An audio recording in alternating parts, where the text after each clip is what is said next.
महाराज जी, जैसे आज वृंदावन की होली शुरू हो गई है और अगले 4 दिन तक होली चलेगी। महाराज जी, बहुत सारे युवक युवतियां आपको सुनती हैं, तो ये आज आपका कोई संदेश सब भारतवासी? हम तो सबसे यही प्रार्थना करेंगे कि होली महोत्सव प्रहलाद जी के द्वारा प्रकट किया गया है। जब प्रहलाद जी किसी भी प्रकार हिरण्यकश्यप के मारने से नहीं मरे तो उसकी बहन होलिका थी।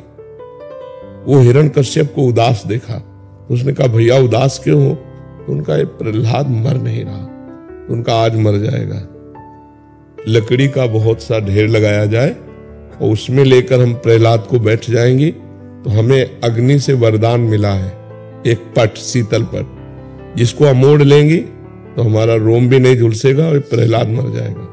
बड़ा प्रसन्न हुआ हिरण्यकश्यप। उसने बहुत लकड़ी का पहाड़ लगाया, उसमें ऐसा बनाया जिसमें प्रहलाद जी को लेकर उनकी बहन बैठ गई। प्रहलाद जी की बुआ हुई हिरण्यकश्यप की बहन। आग लगा दी गई तो भगवान की कृपा से ऐसी वायु चली कि शीतल पट प्रहलाद जी के ऊपर आ गया और वो जलकर राख हो गई। तो जितने प्रहलाद पक्ष के थे सुबह वहां जब गए तो देखा प्रहलाद जी बैठे हुए, बड़े आनंदित थे। ढोल मंजीरा कीर्तन से होली की पूजा की और आपस में गुलाल रंग लगाकर खेल रहे, नाम कीर्तन कर रहे, पद गा रहे कि प्रहलाद जी भगवान की भक्ति से बच गए। तो ये उत्सव मनाया जा रहा है। ये लोग जो शराब पीते हैं, गंदे हरकतें करते हैं, एक दूसरे के चेहरे पर कालिक पोतते हैं, नालियों में ये हिरण्यकश्यप पक्ष के हैं। अब वो भी तो उत्सव बनावे, कैसे बनावे? तो वो नालियों में गोबर कीचड़, उसकी हिरण्यकश्यप पक्ष की पार्टी, और एक होती साधुता की पार्टी। एक दूसरे पे गुलाल लगाए, रामकृष्ण हरि बोले और बैठकर पद गायन किए और खूब गुझिया और मिठाई भोग लगा कि ठाकुर जी को और पाए आनंद मनाए। तो हमारी समस्त देशवासियों से प्रार्थना है कोई भी व्यसन न किया जाए।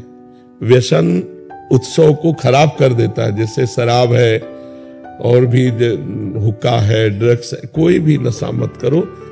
फ्रेश माइंड से भगवान का नाम जप करते हुए, पद गायन करते हुए होली का आनंद लो। नशे में होली का आनंद थोड़ी होता, नशे में तो मूढ़ता छा जाती है। मूढ़ता में आनंद कहाँ? तो कोई भी नशा इस होली उत्सव में ना किया जाए और हम आनंद पूर्वक भाईचारा बनाते हुए एक दूसरे का सम्मान करें, प्यार करें। जो हमसे दुश्मनी मानते हैं, होली के दिन हम उनके भी घर जाएं और उनके गुलाल लगावें और उनसे प्यार करें। हमारा एक भी दुश्मन विश्व में ना हो, यही सबसे बड़ी हमारी प्रार्थना है। हमारे आचरण पवित्र हो, हमारा व्यवहार पवित्र हो, हमारा चिंतन पवित्र हो तो होली सार्थक है। नहीं, कितने लोग नशा करके झगड़ा कर लेते हैं, कितने लोग अपनी हानि कर लेते हैं। अच्छा, आंख कितनी सूक्ष्म वस्तु है, उसकी आंख में अगर देखने में कमी आ जाए या चोट लग जाए, गुलाल तो गुलाल कीचड़ फेंकते हैं, कपड़ा फाड़ देते हैं, शराब पिए, उद्दंडता, ये सब ठीक नहीं। ऐसा होली उत्सव न मनाए जो सभ्यता के खिलाफ हो, समाज के खिलाफ हो, हमारे धर्म के खिलाफ हो, अध्यात्म के खिलाफ हो। ऐसा कोई कार्य न करें। सबसे पहली बात है कि शराब न पिए।